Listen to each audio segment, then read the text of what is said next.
qawli. Subhanaka la ilma lana illa ma 'allamtana innaka antal alimul hakim. Muslimin dan muslimat yang dirahmati Allah, alhamdulillah pada malam ini kita dapat meneruskan kuliah kita yang telah tertinggal 2-3 bulan. Mudah-mudahan dirahmati dan diridai oleh Allah Subhanahu wa taala. Menurut jangkaan awal, saya dulu ni diminta untuk berceramah mengenai Isra dan Mi'raj. Tapi dah lama sangat ni, tersambut Ramadan lah kot. Tersambut Ramadan. Jadi kitab ini kita akan sambung balik lepas Hari Raya, kalau panjang umur. Kalau pendek umur, kita dapat belajar talqin je lah. Jadi insya-Allah dalam beberapa hari lagi kita akan menyambut Ramadan. Kalau umur panjang, kita akan berpuasa sebulan. Kalau umur pendek, berpuasalah kita selama-lamanya. Pilihlah antara dua. Nak puas sebulan ke nak puas selama-lamanya? Kalau takut puasa sebulan, berpuasalah kita selama-lamanya. Yang keduanya, bagi orang Melayu di Malaysia ini, Ramadan dia suka disambut dengan kenduri. Maka berbunyilah kenduri menyambut Ramadan. Walaupun dia tak sembahyang, dia kenduri juga. Kerana suka menyambut Ramadan itu, kerana boleh berbuka dengan kuih yang banyak itu. Yang ketiganya, orang-orang yang beriman ini, dia mestilah rasa gembira. Kerana Ramadan itu Allah Ta'ala beri macam-macam kelebihan dan keistimewaan. Bulan Rejab, bulan menuai. Bulan Sya'ban, bulan menyiram dan membaja. Bulan Ramadan, bulan menuai. Begitu. Bulan Rejab, bulan Allah Ta'ala. Bulan Sya'ban, bulan Nabi. Ramadan, bulan umatku, dia kata. Jadi kita ini ada kelebihan. Pasal Ramadan ini, kalau diketahui oleh kita, kelebihan dan keistimewaannya, nescaya kita berhajat, mudah-mudahan sepanjang-panjang tahun itulah bulan Ramadan. Tetapi oleh kerana tak berapa tahu kelebihannya, tahu juga, tapi tak sanggup nak mendapatkan kelebihan sepanjang tahun itu. Sebenarnya puasa ini bukanlah satu denda dari Allah Subhanahu wa taala. Puasa itu merupakan satu anugerah Allah kepada hamba-Nya. Kerana untung ruginya kita yang tanggung. Kalau sekiranya seluruh orang dunia ini berpuasa, tidak menaikkan kemuliaan keagungan Allah Subhanahu wa taala. Dan kalau semuanya boikot, tak nak puasa, tidak menjatuhkan keagungan Allah Subhanahu wa taala. Kerana kalau kita berpuasa, kitalah yang untung. Kalau kita berpuasa, kitalah yang rugi. Itu sajalah. Maka Allah Subhanahu wa taala menganugerahkan puasa ini 30 hari atau 29 hari je pada kita. Nasib baiklah 30 hari sebulan itu. Kalau kita puasa 11 bulan, makan sebulan, macam. Sekarang Allah Ta'ala beri sebulan aja puasa, 11 bulan makan. Kalau terbalik, macam. Sebulan makan, 11 bulan puasa. Tak hijau muka kita. Tapi Allah Ta'ala itu maha mengetahui. Bukan sekadar disuruhnya berpuasa, tapi puasa itu diberinya ganjaran yang sebanyak-banyaknya. Itu sebabnya Nabi Allah Daud berpuasa selang sehari. Sehari puasa, sehari tidak. Umat Nabi Musa berpuasa 3 hari sebulan. Setahun dia berpuasa 36 hari. Pasal dibayar enso. Kita bayar cash sebulan 30 hari atau 29 hari aja. Dan Allah Ta'ala pun maha pengasih, maha penyayang. Disuruhnya kita berpuasa, disuruhnya makan dulu malam itu. Dan kalau pula sudah masuk waktu maghrib, disuruh segera pula makan. Apa lagi nak? Makan segera, dapat pahala segera makan. bang aja makan. Itu menyegerakan. Tapi jangan segera pukul 2. Pukul 2 makan ni menyegerakan berbuka puasa. Itu lain. Begitu. Jadi maknanya itu kelebihan-kelebihan. Maka sekiranya pada malam yang pertama itu Allah Ta'ala pandang kita dengan pandangan rahmat, ada harapan itu. Malam Ramadan, malam pertama itu Allah pandang kita pandangan rahmat, maka ada harapan. Itu sebab kita malam pertama itu kita kena beramal. Dan kalau sekiranya kita semayang berjemaah bulan Ramadan, sekian pahala, mengaji sekian pahala, baca Quran sekian pahala, itu. Maka Allah berfirman, ya ayyuhallazina amanu kutiba alaikumusiyam, wahai orang-orang yang beriman. Tuhan panggil wahai itu menunjukkan Allah Ta'ala sayang pada orang-orang yang beriman. Wahai, dia tak kata oi beriman, tak, wahai orang-orang yang beriman. Lembut aja. Orang ketika itu mendengar firman Allah, ramai-ramai datang. Apa hal ni? Ini sudah ada berita baru. Orang beriman ini orang yang sentiasa menerima arahan dan perintah. Apa saja yang Allah perintah, dia tak cakap banyak, dia tak soal banyak, tak persoal apa yang diperintah. Itu orang beriman itu. Kalau orang beriman ni ada soalan juga, itu berat tu. Dia orang beriman ni tidak ada perkataan orang-orang yang beriman illa ayaqulu sami'na wa ta'na, melainkan ia berkata kami dengar dan kami taat. Itu kalau kita beriman dah. Terus banyak orang beriman ni zaman Nabi, apa saja Nabi perintah, seorang pun tak kata apa, diam. Berbeza orang zaman sekarang, ada saya soalannya, pasal dia tak nampak hikmat di sebalik arahan dan perintah.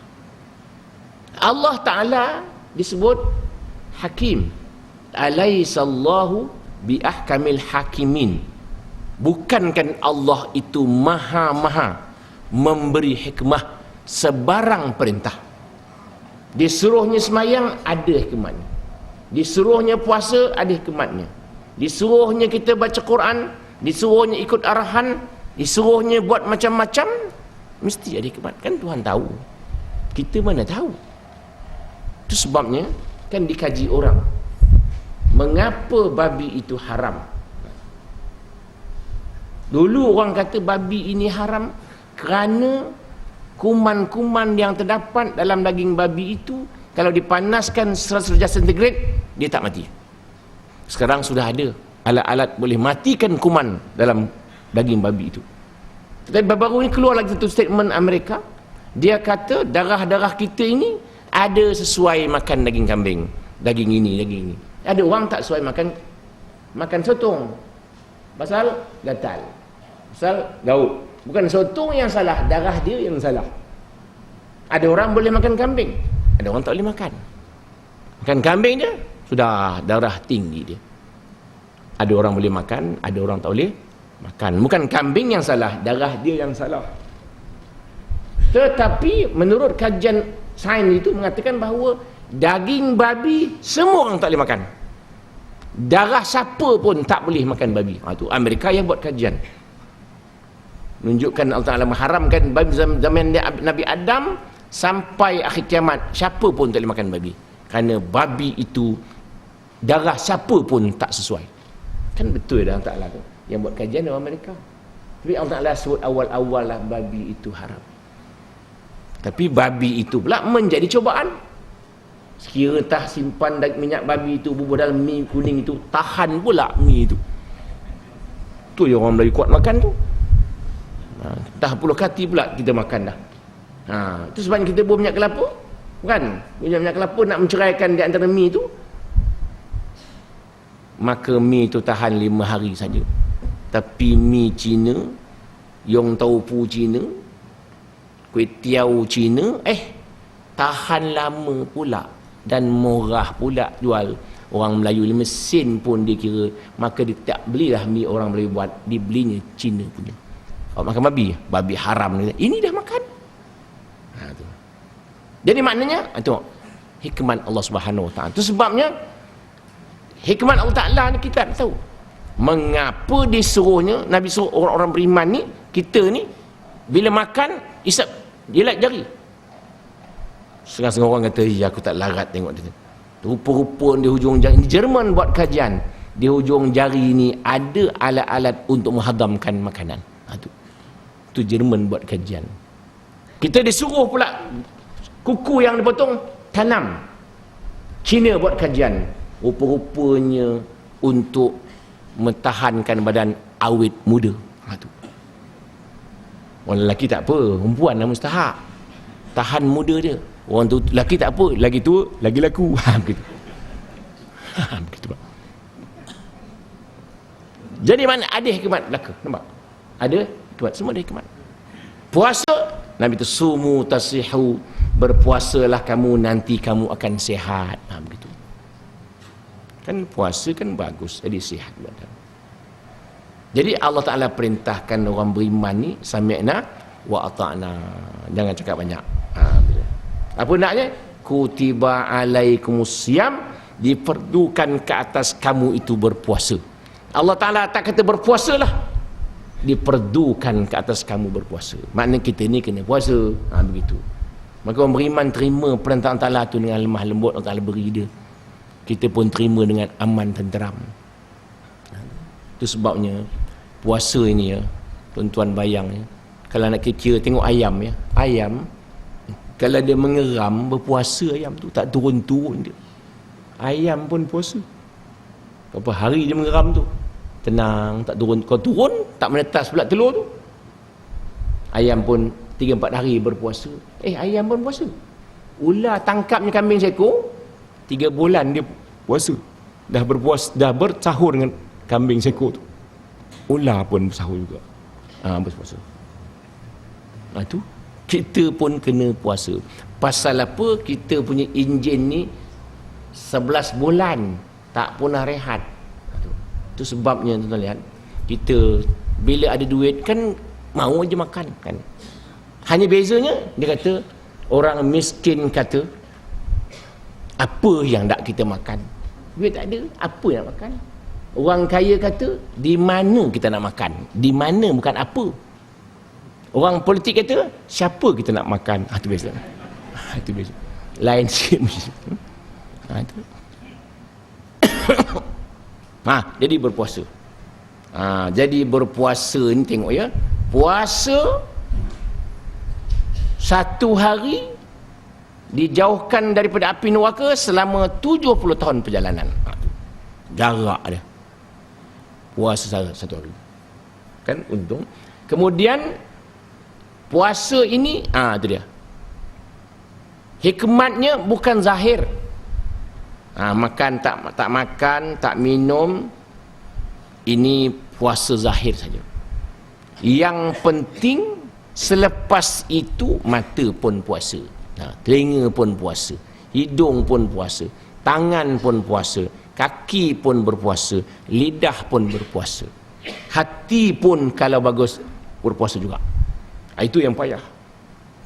Itu sebabnya kalau sekiranya kita dapat puasa 6, ini menunjukkan puasa Ramadan kita Allah Ta'ala terima. Itu tandanya. Tetapi jangan tuan-tuan pula kata orang tak puasa tuan tak terima. Tak. Tanda-tanda puasa Ramadan Allah Ta'ala terima, mudah kita melaksanakan puasa 6. Gitu. Tetapi kalau ada orang tak puasa 6, jangan, kau tak puasa 6 ke? Tak. Tuan tolak lah masa tu. Bukan gitu. Macam kita sembahyang fardu juga. Orang-orang yang sembahyang sunat menunjukkan sembahyang fardunya Allah Ta'ala terima.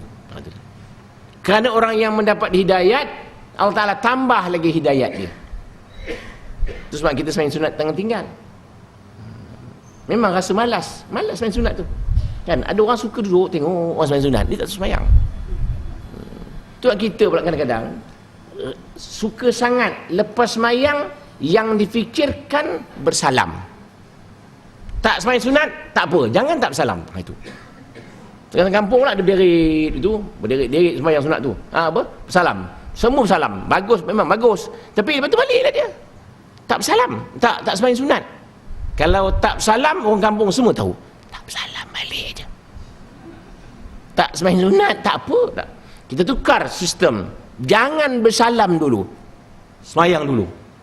Bila salam, yang difikirkannya salam aja. Sembahyang tak. Bukan orang sini lah, orang England lah ni kan. Mengambil yang paling penting, meninggalkan yang penting. Bersalam pun bukan tak penting, penting juga. Tapi bersembahyang sunat lagi penting. Ambil yang lagi penting tu. Gitu. Jadi maknanya sama juga kita Jumaat. Kita bagi pisang. Pisang pun bagus bagi. Tapi bagi duit lagi bagus. Gitu. Mana bagus? Pisang ke duit? Beli pisang RM5 katakan. Duit tu RM5 bagi masjid. Kan bagus. Masjid boleh bayar api, boleh bayar air, boleh buat macam-macam. Pisang orang makan habis. Tak jadi apa. Bukan dia tak ada duit, dia ada duit. Suka makan peri tu. Suka sangat makan pisang. Datang mesti masak pisang. Tak dapat pisang di bulan poket. Waktu rukuk kan mengolik pisang tu. Itu masalah. Dia benda ada yang penting, ada yang paling penting. Kita tukar sistem tu. Pisang jangan bagi dah. Bagi duit. Saya tengok setengah masjid lambat pisang. Akhirnya jatuh kuasa bawa balik pisang tu. Oh, dia pisang banyak kan. Letak luar separuh, dalam store separuh. Saya tengok sendiri tu. Satu masjid tu dia, bukan masjid ni, masjid lain lah kan. Makna dia bawa pisang balik. Pisang melambat-lambat. Ini dia. Ambil yang cukup penting, ninggalkan yang penting. Habis. Itu dia. Jadi itu Ramadan. Jadi maknanya tuan-tuan, Ramadan ni puasa, ada puasa umum, puasa khusus, puasa khususul khusus. Umum ni puasa juga ada, jangan tak puasa. Puasa mata TV tengok juga. Yang tak eloknya cerita kartun pun dia tengok. Itu masalahnya. Orang tua-tua tengok Doraemon kan buruk benar pun. Buat apa Pak Ji? Doraemon. Kan baca Quran kan bagus. Pada buang masa begitu. Ramadan main carrom juga dia. Memang main carrom tidak haram, tapi kan buang masa. Min husni islamil mar'i tarku ma la ya'ni. Sebaik-baik orang Islam meninggalkan apa yang tak beri manfaat. Apa manfaat main carrom tu? Kalau tuan ada petua sekiranya tuan masuk toilet rumah, petua dia, tak payah baca tak payah apa. Letakkan kacang hijau di rumah tu. Kacang hijau, toyol masuk, dia lupa cari duit, dia main kacang hijau tu. Dia main carrom seorang. Mana orang main carrom tu, adik-adik toyol lah tu. Itu. Kalau saya tengok, dia korang aku je dia kata. Ini kan buang masa tu.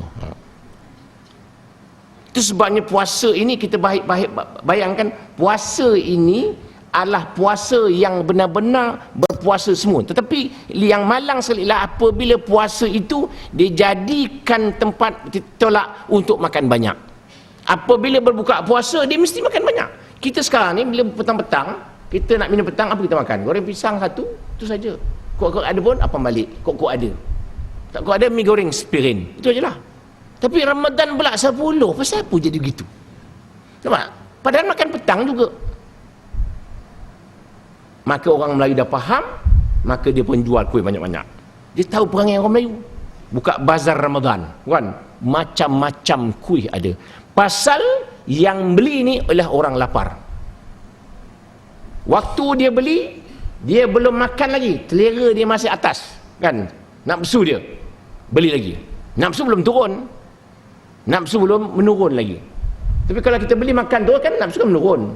Waktu beli tu nafsu belum turun, pasal beli belum makan, beli lagi. Maka belilah semua nak. Ni saya ni pulut kuning boleh tahan. Ni mi goreng, ni bihun goreng, ni kuih tiaw, ni popiang.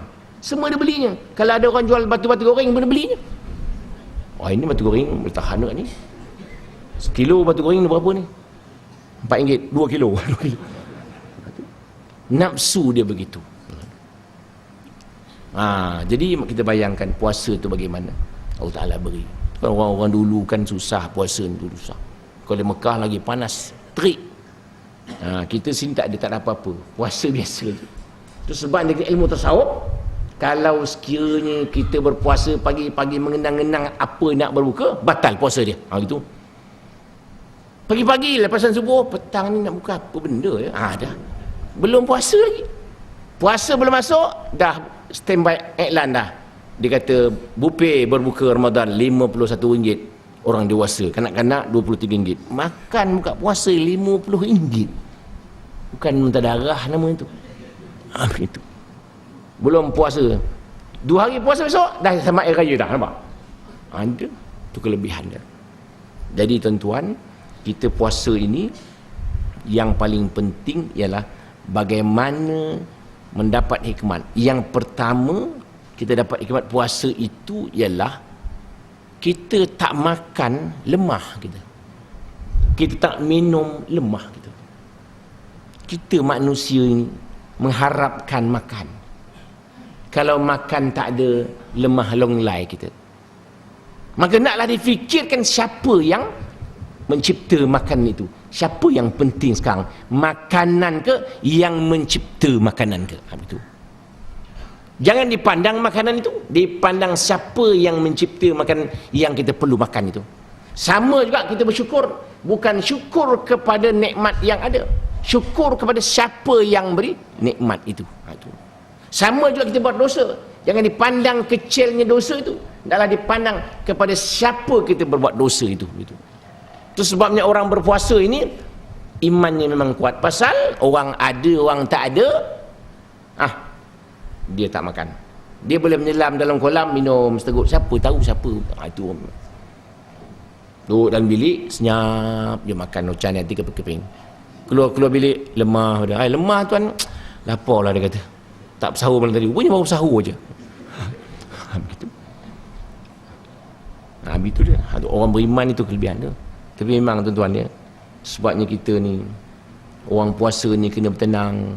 As-saumu nisfus sabri, as-sabru nisful iman.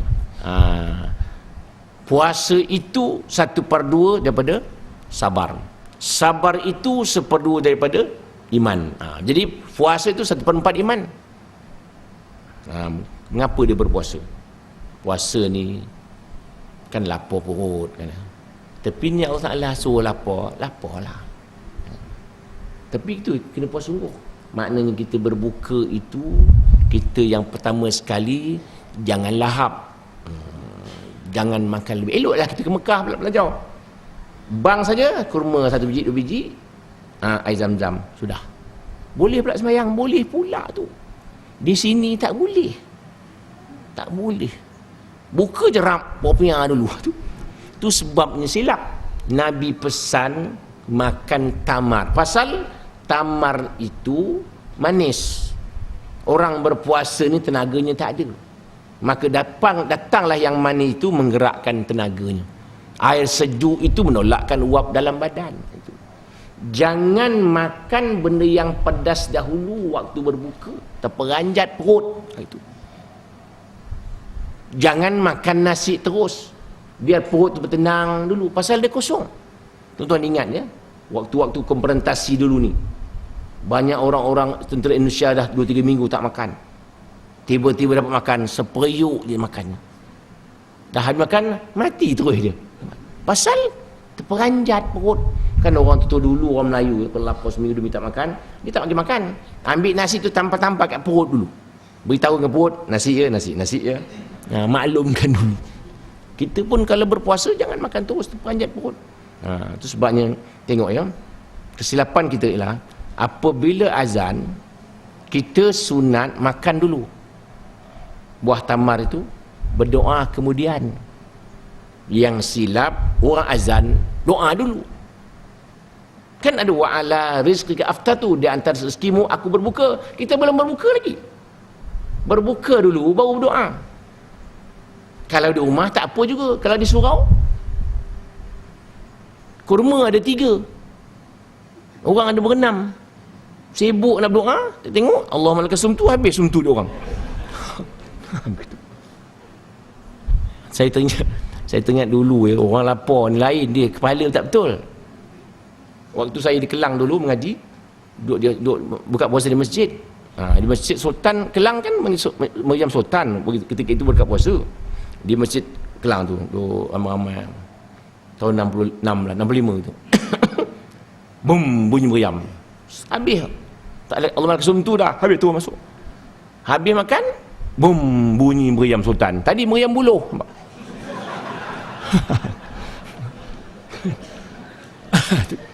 Tuan-tuan bayang, takkan tak faham meriam buluh, meriam Sultan kan?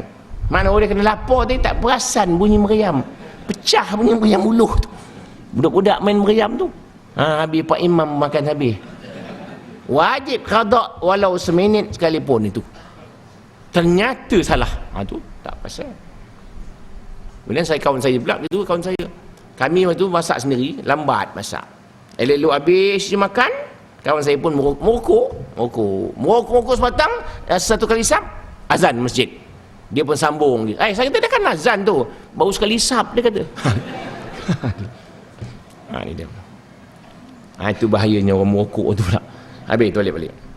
Tu ya. Kemudian kita lihat dia bahawa puasa ni rukun dia. Yang pertama, niat. Niat puasa ni sebenarnya hati kata nak puasa besok sah dah.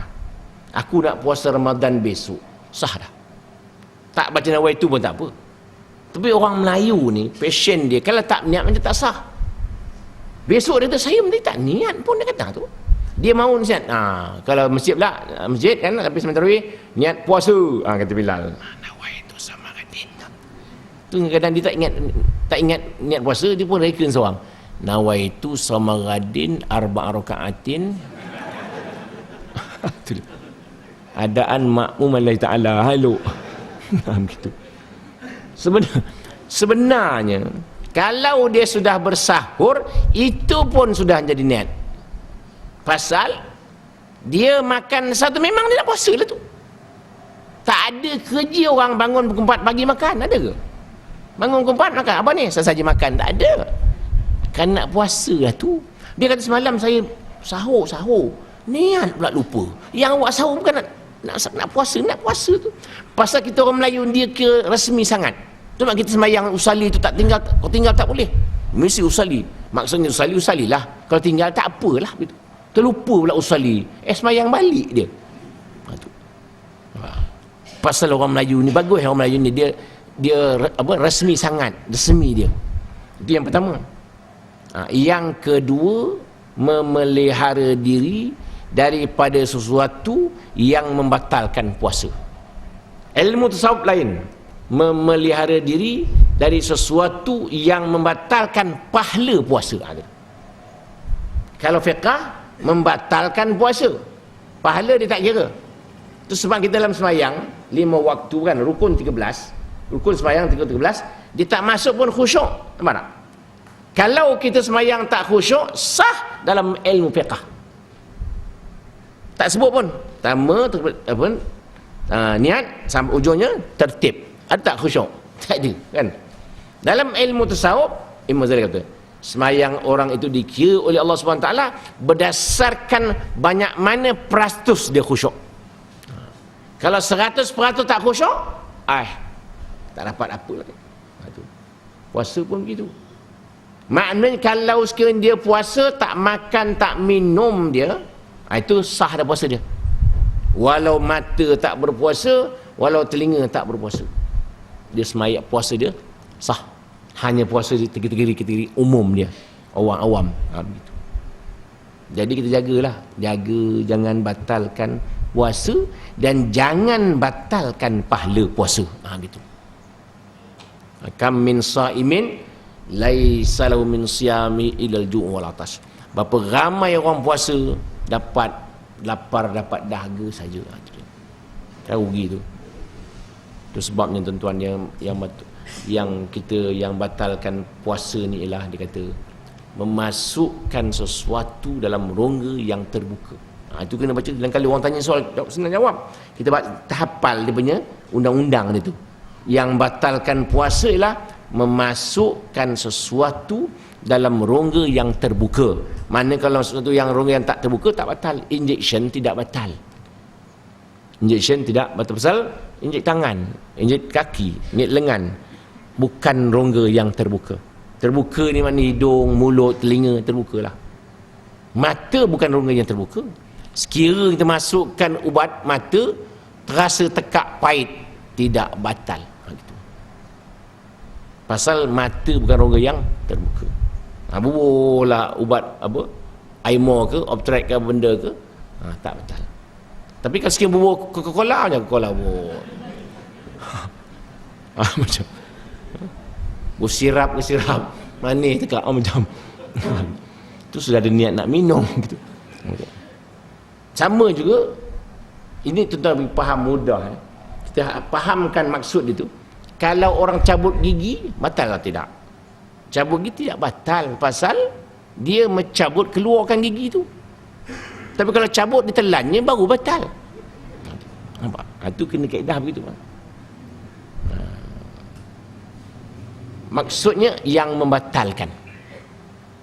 Mudah.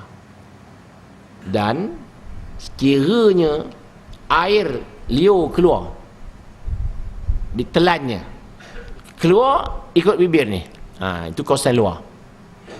Kalau sekiranya ia tidur, orang baca khutbah dia tidur kan, meleleh air liur dia, panjang pula tu, panjang pula, tak putus air liur tu tengah-tengah khutbah tu.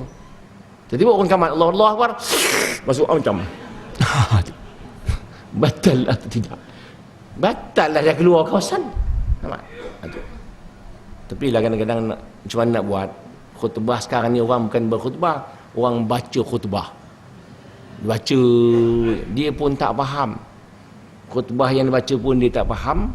Maka itu sebabnya pernah sekali di Sabah gitulah. Dia kata ading masuk surga, ading masuk neraka. Ada orang di bawah tu namanya ading. Ading masuk surga, ading masuk neraka. Lepas semayang tanya tuan imam, tuan saya nama ading, saya surga ke neraka ni? Tak tengok rupanya ada yang salah baca. Ada yang masuk dia bacanya ading gitu kan, salah. Tu. Salah khutbah lah. Habis. Itu dia.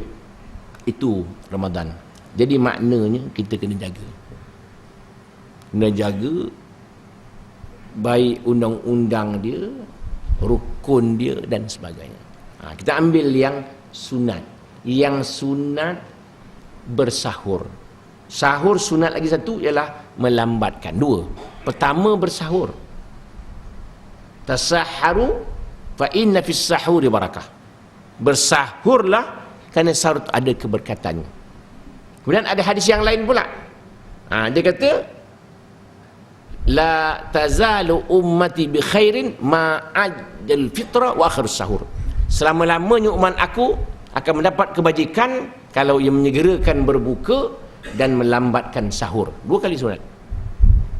Dan sahur itu juga untuk membezakan di antara puasa orang Islam, puasa orang Yahudi.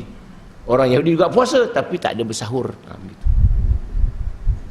Keuntungan lagi kita bersahur takhir, kita boleh sembahyang tahajud lagi. Kalau sepanjang-panjang tahun tak sembahyang tahajud, Ramadan sembahyang landaknya. Kalau orang rumah dah gerak, bangun. Dah siap ke? Belum. Sambung sikit lagi. Bangunlah sembahyang tahajud tu.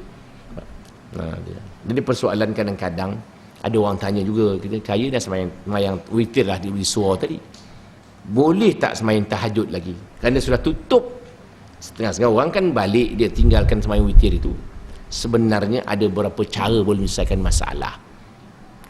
Kalau sudah sembahyang witir, nanti malam main tahajud, sembahyang je lah. Boleh.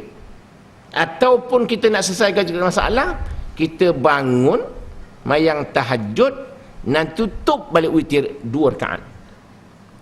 Ni 2 rakaat ni witir ke ni? 2 rakaat witir juga namanya, kerana sambungan 3 yang masjid tadi, jadi 5 dia. Pun boleh. Tak sembahyang witir sekali pun tak ada masalah. Ini ada berbagai-bagai pendapat ulama. Ataupun bangun kita terus sembahyang 1 rakaat witir, jadi 4 dia. Kan tadi 3. Bila 4 belum selesai itu witir, mayang tahajud apa benda, tutup balik witir 1 atau 3. Jadi 3 campur 1 campur 3, jadi apa? 7. Jadi yang ujung itu dia menwitirkan yang 3 tadi. Begitu. Tak ada masalah, tak ada masalah. Jadi ada berbagai pandangan. Boleh berlaku. Nak tak sembahyang witir lagi pun tidak ada menjadi masalah. Benda itu benda sunat saja. Pasal Sayyidina Umar sembahyang witir lewat. Sayyidina Abu Bakar sembahyang witir awal. Nabi pun kata wa an utir qabla an anam, aku witir sebelum aku tidur. Nabi witir dulu. Nabi kan bangun malam. Kan Nabi juga menyelesaikan masalah itu. Begitu. Kemudian kita lihat bahawa puasa yang Ramadan ini di sunatnya tadi disuruh segera berbuka puasa. Segera. Kalau kita buka dalam kitab fiqh disebut sunat berbuka dengan tamar. Kalau tamar tak ada, air sejuk. Itu dulu. Dan ikut T.M. Hasbi Siddiqi pula, digalakkan kita berbuka ini dengan sop untuk menyegerakan hadam makanan. Dan jangan tinggalkan sembahyang jemaah maghrib. Itu. Pasal kita kalau buka puasa makan banyak-banyak, maghrib memang tak pergi dalam masjid. Dan tidak digalakkan kita makan terlalu banyak. Jangan diqada makan siang itu. Jangan. Yalah, dah lapar kan apa. Kadang-kadang mengapa waktu tengah hari itu kita terlalu lapar. Tu. Bersahur. Lapar sungguh. Pasal apa? Teringat kita sejarah dua orang sahabat. Dia terlalu lapar. Hantar utusan kepada Nabi nak buka puasa, tak tahan sangat ni. Nabi itu supaya muntahkan apa yang dimakan. Muntah darah, muntah daging. Nabi kata dia bersahur dengan yang halal, dia berbuka dengan yang haram. Pasal dia mengatur orang tadi. Jadi perut dia terlalu lapar kerana sudah mengumpat orang. Jadi Ramadan ni janganlah kita mengatur orang. Orang kata siang jangan, malam boleh. Dah siang tak boleh, malam pun tak boleh juga. Itu dia. Kemudian kita memang digalakkan bersedekah, digalakkan kita menghadiahkan makanan. Biasa orang Melayu passion tu dah kan, hantar semangkuk itu passion dia. Tapi kena ingat niat itu mesti kerana Allah Ta'ala. Hantar semangkuk kuah, kuih karipap ke, kuih apa benda ke, hantarlah. Sudahlah, hantar je, balik. Jangan tunggu kat tangga. Tunggu dah pukul 7 tak membalas lagi ni. Kadang-kadang kita bukan nak membalas, jiran sebelah dah 40 tahun dah bagi kuih, tak pernah balas langsung. Bukan nak balas, mangkuk-mangkuk pun tak balik. Itu problem juga tu. Hantar. Meluaskan sikit perbelanjaan Ramadan ni. Kemudian kita digalakkan sembahyang tarawih. Itu. Tarawih maknanya tarwihah, rehat-rehat. Sembahyang rehat-rehat. Pasal Nabi bila sembahyang tarawih 2 rakaat, dia rehat. Duduk kat luar. Sambung 2 lagi. Sembahyang lagi, rehat lagi. Tu yang lama tu. Tapi orang sekarang, ulama-ulama pandai. Dia tak buat rehat macam Nabi tu. Rehat duduk situ juga. Tapi dia baca selawat. Fadlan minallahi ta'ala wa ni'mah. Subhanal malikil ma'bud. Ini Nabi tak buat tu. Nabi tak buat. Sahabat pun tak buat. Tabi'in awal pun tak ada. Zaman Sayyidina Imam Syafi'i tak ada. Subhanal malikil ma'bud tu tak ada. Orang kemudian ni mereka. Pasal orang kemudian faham. Kalau sekiranya kita sekarang ni buat macam Nabi buat, 2 rakaat rehat, 2 rakaat rehat, hilang 2. Itu. Akhirnya imam dengan makmum tinggal. Nampak? Rehat, duduk. Kalau nak rehat betul lah. Makna Bilal baca selawat lambat-lambat. Pasal nak rehat, bukan pasal nak baca tu. Nak baca tu sekarang pun boleh. Malam garang pun boleh baca selawat tu. Tak payah waktu selawat tu, waktu semain tarawih tu pasal apa? Kerana nak berehat sekejap. Kadang-kadang berlagi-lagi imam makmum. Tak sempat Bilal nak selawat, imam dah bangun. Tak lintang pukang selawat. Orang salam Muhammad, gitu je. Siapa suruh begitu? Maknanya nak selawat, buat selawat. Allahumma salli ala Muhammad sallallahu wasallam alaihi. Lambat gitu. Allahumma salli ala sayyidina Maulana Muhammad sallallahu wasallam alaihi. Ini nak cepat. Cepat tu saya buat lah, senang. Tu saya buat. Kan macam itu kan lagi bagus. Kita orang Melayu ni, Malaysia ni, dia suka banyak. Lintang bukang tak apa. Kalau subhanallah kita malas nak baca, tak usah baca. Nak baca juga. Main tarawih nak banyak. Nak buat 20. Tapi nak cepat, baik tak payah. Buat 8. Lagi selesa. Buat 8. 8 pun cepat juga, lagi haru. Bertenanglah. Kan ibadat ni. Tarawih kan ibadat. Nama pun tarawih. Mana rehat-rehat, namanya tarawih tu. Digelarkan tarawih tu rehat. Tapi tidak rehat. Penat, imam penat, Bilal penat, makmum lagi penat. Fatihah tak habis. Baca Fatihah satu nafas, lepas amin baca inna ta'ina. Bila makmum nak habis? Saya cakap. Bila makmum boleh baca Fatihah? Boleh habis ke? Memang tak boleh habis. Rukuk jugalah macam mana. Itu. Kira-kira dia Allah Ta'ala maha mengetahui. Ada tu tempat kawan saya cerita. Dia kata lepas dia buka puasa sama saudara dia ni, tak makan nasi. Tak makan dia kata. Lepas tarawih kita makan. Lepas tarawih kita makan. Lapar lah perut dia. Tarawih pukul 10 habis. Rupanya baca semayang 20 rakaat, setengah jam habis. 20 rakaat. Fatihah satu nafas. Makmum kata bagus imam, champion. Champion. Macam mana nak dapat pahala tu dapat? Melompat-lompat Fatihah. Kita baca lambat-lambat. Bukan lambat sangat. Sederhana lah. Lambat sangat pun makmum merungut juga. Kalau imam lambat, Bismillahirrahmanirrahim. Macam tarawih. Alhamdulillahirabbil alamin. Makmum tunggu. Nak mampu imam itu.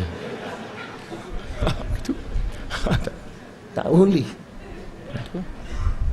Bertenang. Jangan bertekak. 20 ke 8 ke jangan. Orang 20 kata 8 bid'ah, 8 kata 20 bid'ah. Habis masuk neraka belaka. Kita orang awam ni, hadis pun tak hafal, kan? Quran pun tak pandai makna dia. Kitab KPK nak baca pun tak reti. Kitab Melayu banyaklah yang dasar ilmu bahasa Arab. Jadi ulama buat 20 kita betul. Buat 8 pun betul. Negeri 9 10. Negeri 9 10 dia buat tarawih. Pasal tak cukup satu. Negeri tak cukup satu, dia buat 10 apa itu. Itu. Malaysia ni Kuala Lumpur ni macam-macam 8 ada. Umar bin Abdul Aziz buat semain tarawih 36 rakaat. Jadi kita buat 8 pun buat, 20 pun tak apa. Tapi saya ingat selawat tak payah baca tak apa. Kalau nak cepat. Assalamualaikum. Dah bangun balik. Macam Mekah terus bangun. Senang cerita. Kita ni Malaysia, dia tak baca juga. Baca. Itu kadang bila kata imam, kata Bilal, Al-Badrul Muniru Muhammad, kata dia kan. Makmum kata apa? Sallu alaih. Kan tak betul selawat tu. Bila Al-Badrul Munir Muhammad, maknanya barang siapa yang mendengar nama Nabi Muhammad, naklah ia berselawat. Kita tidak selawat. Kita apa? Sallu alaih. Tuan-tuan selawatlah kepadanya. Siapa nak selawat ni? Habis semua makmum kata sallu alaih, selawatlah tuan-tuan. Siapa nak selawat? Kesian orang Melayu. Gitu. Kesian. Makna saya ialah nak tegur buat tu ceramah lah. Waktu saya tak tegur, saya diam ni, kau lantak kau lah. Apa nak kata, semua orang kata. Apa kita nak cakap? Jangkanya kalau imam, Bilal pun tak payah kata sallallahu alaihi, imam Bilal tak payah kata, pasal automatik. Ya, al-bakhilu man idza dzukirtu falam yusalli alayya. Orang yang kedekut apabila disebut namaku dia tak selawat. Tak selawat kita. Tiap-tiap Ramadan kedekut sekali je. Al-Badrul Munir Muhammad, sallu alaih, semua itu selawatlah tuan-tuan. Tengok siapa pula nak selawat, siapa yang tidak. Begitu. Yang kini sallallahu alaihi macam biasa juga selawat. Tu kadang-kadang kita rasa malu nak berdoa tu. Doa kita Ramadan kan panjang, doa tarawih witir tu. Allahumma ja'alna bil imani kamilin. Makmum suka doa tu, amin. Ya Allah, kami nak iman yang sempurna. Wali faraidika muaddin, kami nanti akan kami tunaikan keperduan. Wali zakati fa'ilin, zakat kami akan bayar. Lagi apa lagi? Ujungnya fid dunya zahidin, dunia kami tak mau.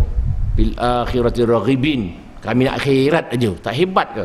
Min na'ma'is syakirin, nikmat-nikmat kami syukur. Bil huda mutamassikin, kami pegang segala hidayat. Ujung lagi, fil jannati dakhilin, kami nak masuk syurga. Semayang laju nak masuk syurga. Tak apalah, sikit boleh tahan lagi. Min ta'amil jannati akilin, kami nak makan makanan syurga, boleh tahan lagi. Tak apa lagi? Min labanu asal musaffaina syaribin, kami nak minum susu dan madu. Kopi O tak main. Kopi hino apa tak mahu dia. Susu dan madu. Bin sundusin wa istabraqu, di baju talabisin, kami nak pakai sutra tebal pun mau, nipis pun tahu. Cotton tak main. Sikit lagi. Bihurin ainin mutazawwijin, kami nak kahwin anak bidadari, muka tak malu. Mayang dan bukang nak bidadari. Perempuan dia tak tahu makna, dia pun amin. Perempuan, kesian perempuan.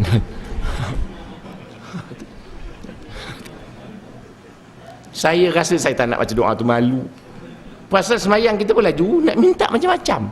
Minta makan dah, minta minum lah, baju pun dah, kahwin pun dah. Itu muka tak malu betul. Betul lah Tuhan tak marah ini, tak pun kita rasa macam tak sepadan pula. Semayang 8 rakaat, semayang 2 rakaat, tapi laju setengah jam siap nak bidadari. Itu memang kita tuan-tuan, kita ni sebenarnya orang yang masuk surga, tiap kita ni dah standby 2 orang bidadari, jangan bimbang. Tak minta pun dapat. Macam, okey. Jangan tuan-tuan termenung dia, 2 mana cukup ni.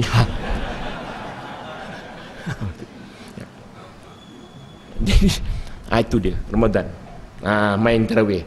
Jadi persoalan sekarang ini, tarawih ini, kalau zaman-zaman dulu, bukan dulu, 5 tahun yang lalu, kan setiap hari ada televisyen tulis malam ni, malam 29, malam 28 pahala tarawih sekian. Orang tunggu je.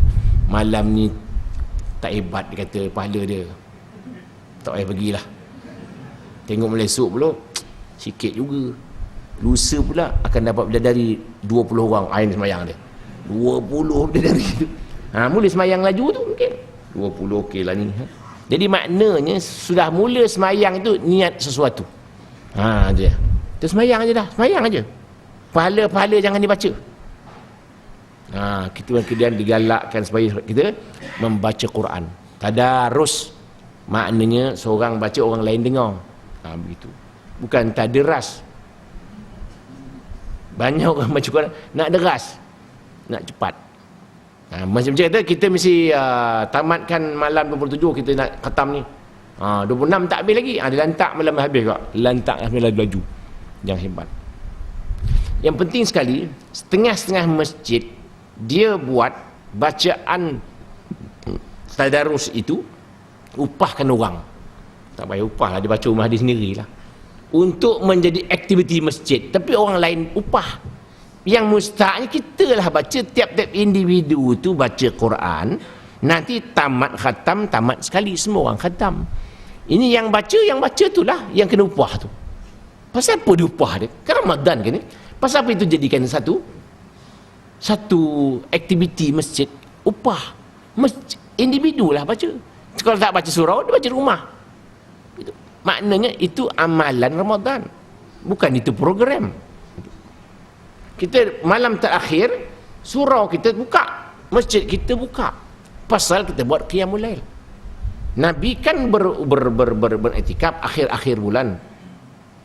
Main surau masjid tu buka lah. Tertutup pula lah.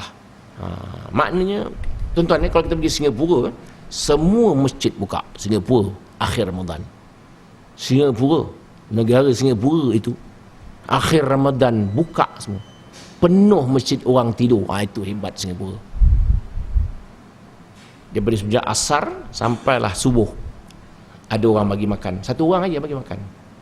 Satu masjid tu, satu orang sponsor. Makan 2-3 ribu satu malam. Itu Singapura. Hebat Singapura. Malam terakhir tu, tiap-tiap masjid tu penuh orang. Masjid. Itu. Kita Malaysia tutup banyak. Itu kelebihan Malaysia pula. Tutup.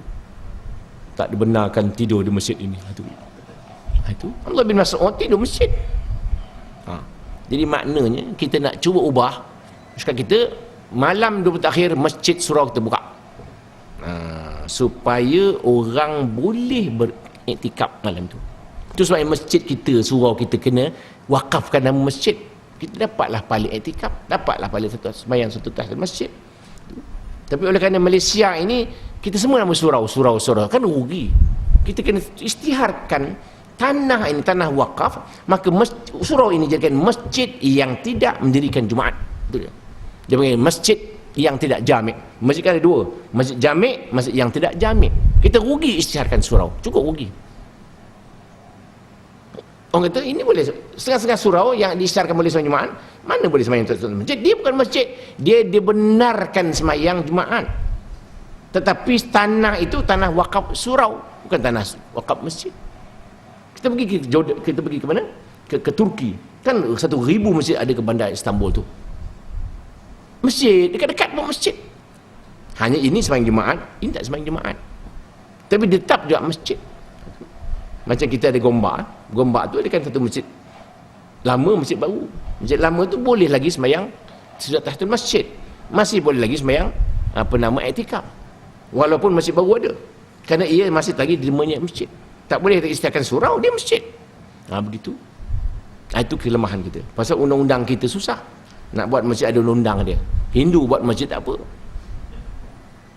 Hindu buat masjid tak apa. Pacak je 3 habis 3 saja.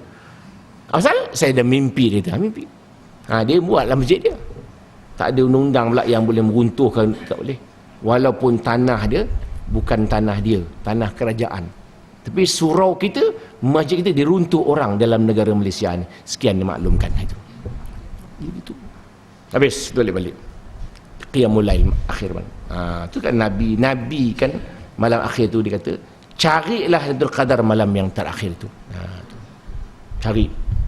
Maknanya kalau tunggu malam terakhir, 20 malam terakhir, tentu dapat dah.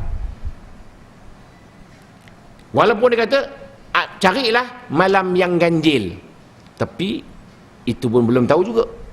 20 malam terakhir tentu dapat dah. Walaupun ada ulama mengatakan bahawa kalau seorang itu sembahyang maghrib sahaja pun malam itu dapat Lailatul Qadar, tapi maghrib tu je lah. Kemudian dia sembahyang isyak dapat Lailatul Qadar lagi. Pasal Lailatul Qadar start daripada terbenam matahari sampai fajar malam tu. Ikut sembahyang tarawih lagi dapat lagi 1000 bulan. Kan? Baca Quran lagi dapat lagi. Qiyamul Lail lagi dapat lagi. Kan banyak malam tu. Tapi kalau malam itu kita main tarawih pun tidak, isyak maghrib aja, kemudian buat kuih aja, dapatlah pahala 1000 bulan membuat kuih. Begitu. Di padang mahsyar tengok pahala, ada tu kadar, rupanya buat kuih semprit. Begitu. Itu je lah. Barulah kita ambil ujungnya. Kutiba alaikumus siyam kama kutiba allazina min qablikum, sebagaimana diperdukan kata orang-orang yang sebelum kamu. Mana puasanya orang dulu pun ada, bukan kita aja. Orang-orang zaman Greek tua, zaman-zaman Mesir tua dulu pun puasa juga. Mana puasa memang sudah turun temurun semuanya. Hanya bezanya orang puasa ada puasa malam aja. Ada orang puasa tak makan binatang aja. Ada orang puasa dia tak makan dan minum aja. Ada juga. Jadi puasa Islam tak. Puasa kita ini puasa kesemuanya. Makan tidak, minum tidak, dan puasa anggota zahir.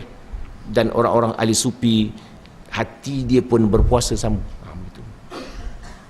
Barulah la'allakum tattaqun, mudah-mudahan kalau kamu berpuasa akan menjadi orang yang bertakwa. Sebenarnya terjemahannya bukan mudah-mudahan, tapi biasanya la'alla ni orang terjemah mudah-mudahan. Sebenarnya bila la'alla dalam tafsir mengatakan la'alla, pastilah orang itu menjadi orang yang bertakwa sebenarnya. Kalau kita beriman dan orang beriman dia berpuasa pula, maka dia jadi orang yang bertakwa. Kalau dia berpuasa tapi tidak bertakwa, makna dia belum berpuasa lagi tu. Jadi orang beriman campur dengan puasa, sama juga orang yang bertakwa. Begitu. Sebabnya orang bertakwa ni kan panjang cerita dia. Dia orang bertakwa ni yang paling tinggi takwa, dia panggil orang muttaqin. Orang-orang dia kata meninggalkan barang yang tidak ada apa-apa, tetapi ia takut kalau sekiranya ada apa-apa masalah. Itu meninggalkan yang harus, tinggal harus, dia takut juga. Itu tinggi martabat dia. Maknanya tak nak makan benda ni memang tak ada apa-apa, tapi dibimbang manalah tahu ada masalah, dia takut, maka dia tak makan. Itu orang yang bertakwa. Maka orang yang berpuasa nanti ujungnya kan awaluhu rahmah wa awsatuhu maghfirah wa akhiru itqun minan nar. Jadi awalnya dapat rahmat 10 malam yang pertama, 10 malam yang kedua sudah diampunkan oleh Allah, barulah malam yang 10 malam yang ketiga dimerdekakan daripada api neraka. Selesai masalah. Pintu langit terbuka, pintu syurga terbuka, pintu neraka tutup. Oleh itu kita berdoa. Apa nak doa pemalam Lailatul Qadar tu? Kita doa satu je minta, jangan lupa. Kita minta satu, minta, ya Allah ya Tuhanku, makbulkan permohonan aku pada bila-bila masa aku minta ke arah kebajikan dan kebaikan. Itu jangan lupa. Ya, malam itu kita minta, ya Allah ya Tuhanku, makbulkan doa aku pada bila-bila masa aku minta ke arah kebaikan, bukan ke arah keburukan. Minta makbul yang baik-baik. Pasal mungkin malam itu kita lupa nak minta ini, lepas tu apa pula nak minta ni. Minta kunci dia, nanti akan datang kita minta kunci dah dapat, macam tu. Masa isteri kita minta duit hari kan payah, RM5, RM10, RM20, RM100 kan payah. Bang minta kunci, bang kunci bagi, kan senang begitu. Nak duit buka sendiri je. Begitulah. Bila Allah Ta'ala makbulkan permintaan kita, kan selesai masalah. Tapi kalau tidak makbulkan tu ada masalah lah. Itu malam yang lupa.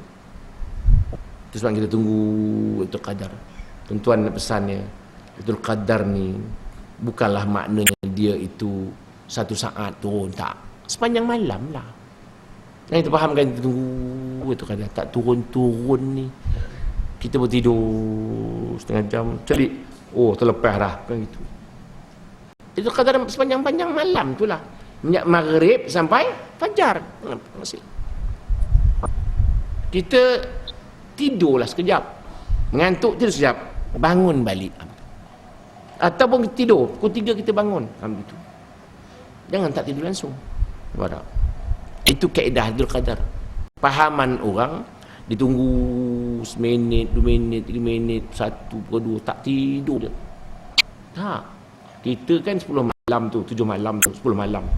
Jadi maknanya kita boleh tangguh sekejap, kita beramal lagi, tidur, beramal lagi, begitu.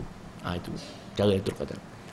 Hanya ada ulama berpendapat bahawa Lailatul Qadar tu malam 27. Pasal kalimah Lailatul Qadar dalam surah Inna Anzalna tu ada 3 kali. Inna Anzalna fi Lailatul Qadr. Wa ma adraka ma Lailatul Qadr. Lailatul Qadr kan 3 kali sebut. Jadi kalimah huruf dia ada 9. Lam, ya, lam, ta, alif, lam, qaf, dal, ra. 9 kali 3 kali 27. Kan senang. Teori dia begitu. Dan malam Lailatul Qadar Nabi pun tak tahu sebenarnya. Nabi pun ada diriwayat kata Nabi tahu, Nabi lupa. Ada itu. Tapi eloklah tak tahu. Bila tak tahu kita tunggu 10 malam, pahala pun banyak. Bila tahu malam 27, dah malam 7 besok tidur dia. Jadi maknanya itu kelebihan bulan Ramadan.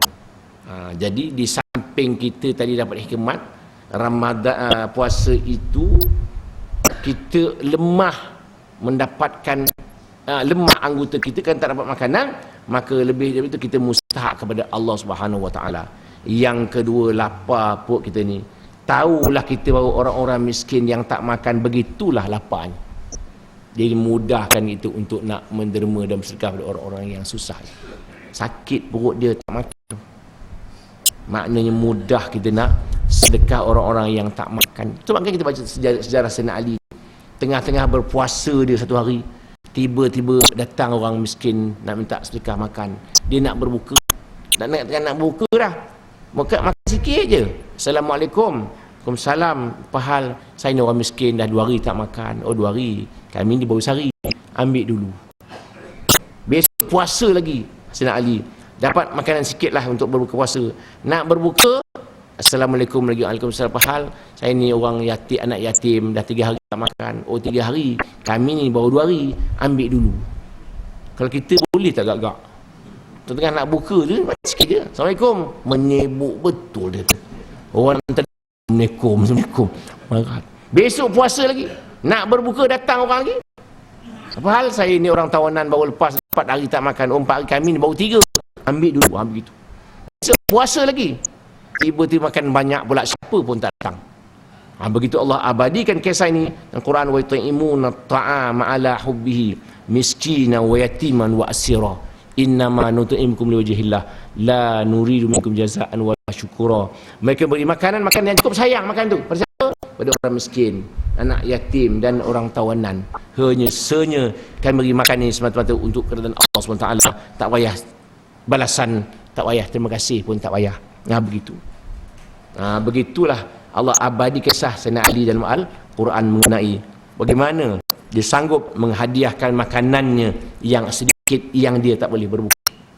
Sama seorang sahabat juga, satu hari dalam masjid Nabi istiadat, tuan-tuan sekalian, siapa yang sanggup terima saya punya tetamu ni, saya makanan tak ada langsung rumah ni. Seorang sahabat bangun, saya Rasulullah. Tetamu ke rumah tu, tanya tuan isteri dia, ada apa makanan? Tak ada, dia kata.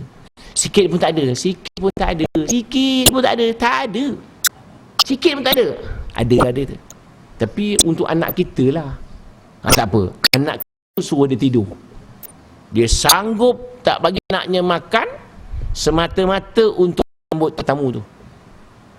Dia letak 2 mangkuk, sini mangkuk, semangkuk, tuan rumah semangkuk, tetamu semangkuk, tuan rumah mangkuk kosong aja. Tetamu itulah makan anak dia bagi tetamu tu. Sila makan, dia padam lampu tu. Minta maaf, lampu pula terpadam. Makan. Pasal apa? Dia tak bagi nampak tuan rumah tak makan tudu je.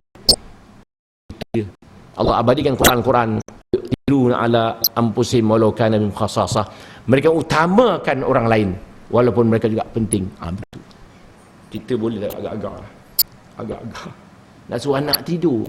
Gila ke awak? Budak tak darah bagi orang tak darah. Itu sebab kita iza dakhala dhaifu baital mu'min dakhala mau'al rahmah wa barakah.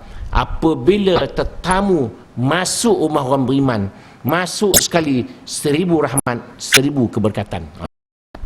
Tamu masuk rumah kita, 1000 rahmat, 1000 keberkatan. Orang tamu datang rumah kita pun tengah makan pun sambut. Assalamualaikum, masuk makan. Begitu. Tengah makan ni anak beranak. Assalamualaikum. Diam. Itu. Jadi macam begitulah tentang pahaman lebih kurang mengenai sembahyang bulan Ramadan. InsyaAllah kita jumpa lagi pada ceramah-ceramah yang akan datang. Sekian dulu untuk malam ni. Aqul qul hadza wa sallallahu alazim. A'udzu billahi minasyaitonir rajim. Bismillahirrahmanirrahim. Alhamdulillahirabbil alamin. Wassalatu wassalamu ala asyrafil anbiya'i wal mursalin wa ala alihi wa sahbihi ajma'in. Allahumma arhamna bil Qur'anil azim waj'alhu lana imama wa nuran wa hudan wa rahmah. Allahumma dhakkirna minhu نسينا وعلمنا منه وجهلنا وارزقنا تلاوته آناء الليل وأطراف النهار واجعله لنا حجة يا رب العالمين.